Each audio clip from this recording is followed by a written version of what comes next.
নাটোরের নলডাঙ্গায় চুরি যাওয়া সেচ যন্ত্র পুনরুদ্ধারের দাবিতে মানববন্ধন ও বিক্ষোভ মিছিল করেছে কৃষকেরা। নাটোর জেলা প্রতিনিধি জানান, রবিবার সকালে উপজেলার হালতি বিলে মাধনগর হালতি সড়কে মানববন্ধন ও বিক্ষোভ করে হালতি বিলের কৃষকেরা। মানববন্ধনে বক্তব্য রাখেন কৃষক ওয়াদুদ মৃধা, মোকলেস সর্দার, মুকুল সর্দার ও সবুজ প্রামাণিক সহ আর অনেকে। মানববন্ধনে কৃষকেরা বলেন, বারবার সেচ যন্ত্র চুরির কারণে তাদের অনেক ধকল সামলাতে হচ্ছে। এতে অর্থনৈতিকভাবে ক্ষতিগ্রস্ত হওয়ার পাশাপাশি তাদের অবর্ণনীয় দুর্ভোগে পড়তে হয়। চোর চক্রটি থেকে বাঁচতে তারা প্রশাসনের সহায়তা চাইছে। চোর চক্র ও চুরি যাওয়া সেচ যন্ত্র পুনরুদ্ধার এবং চোর চক্র আটক না হলে আগামীতে বৃহত্তর আন্দোলনের হুঁশিয়ারি দেন তারা।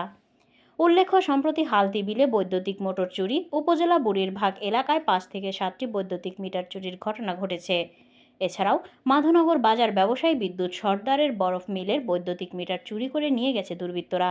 এছাড়াও গত বছরও হালতি বিলে ট্রান্সফরমার ও ব্রহ্মপুরে স্যালো মেশিন চুরির ঘটনা ঘটেছে। মোটর চালু করে বাড়ি থেকে গেছি ভাত খেতে, বাড়ি থেকে এসে দেখি মোটর নাই। একটা মোটর হয়েছে গত বছর ট্রান্সফরমার আসলো। এই প্রশাসনের উপরে আমি চাই চোর ধরার দাবি করার জন্য প্রশাসন এটা ব্যবস্থা করুক।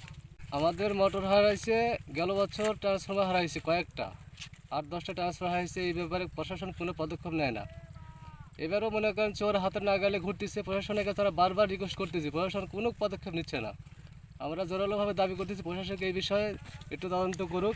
এই ব্যাপারে যদি প্রশাসন যদি কোনো পদক্ষেপ না নেয় আমরা নিজের হাতে আইন তুলে নেব। পরে প্রশাসন এই ব্যাপারে যেন আমাদের দোষ না করতে পারে, এই দায়িত্ব প্রশাসন নিতে হবে। চোরকে ধরার দাবি তো চোর ধরা লাগবে। গত বছর ট্রান্সফরমার চুরি আছে, এইবার মোটর চুরি হলো।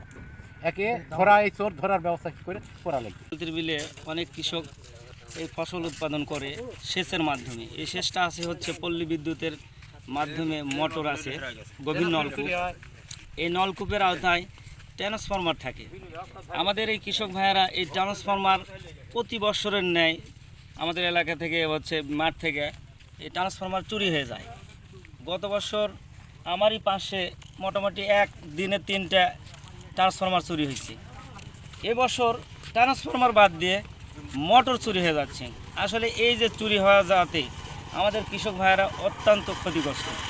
তো এই ক্ষতিগ্রস্ত থেকে বাঁচার জন্য আমরা সবসময় প্রশাসনের কাছে একটা দাবি করে আসছি, কিন্তু এই দাবিটা আসলে গুরুত্ব সহকারে দেখে না। তো আবারও আমাদের সব কৃষক ভাইদের একটা দাবি, আমাদের দিকে যেন নজর দেওয়া হয় এবং আমাদের এই কৃষক ভাইদের যেন মানে এই চুরি হওয়া ট্রান্সফরমার, মোটর এগুলো যেন রক্ষা করতে পারি। এই জন্য সার্বিক সহযোগিতা সবাই যেন করে, আমাদের দিকে এগিয়ে আসে।